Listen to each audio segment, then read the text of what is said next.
ওয়ালাইকুম সালাম। হ্যাঁ, আলহামদুলিল্লাহ। 10 তলার উপরে শেষ কলম। পানির ভিতরে দাও। গরিব হইলে ভাই কি করতে না হয়, সব কাজেই পরিস্থিতি শিকারে করতে হয়, কারণ আমরা গরিব মানুষ, মিস্ত্রি তো। চাইলে তো 2 দিন বয়ে থাকতে পারতাম। চাইলে তো 2 দিন বয়ে থাকতে পারতাম, কারণ সংসারে অভাব আছে। একজন গেছে গা কলা বেচতে।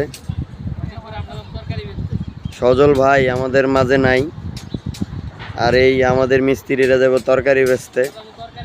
এখান সামনে দিয়া ভাই রড মিস্ত্রি পাবেন না আপনারা। আগের থেকে আগে রড মিস্ত্রিকে টাকা পয়সা আটকে রাখেন বেশি করে, যাতে ওরা না যাইতে পারে।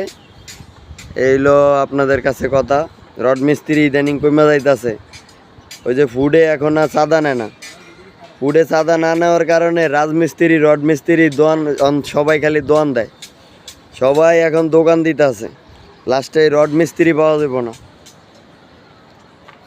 রাজমিস্ত্রিও পাওয়া যাবে না, সুজন বাইরে তো পাওয়াই যাব না। এই অবস্থা দেশের।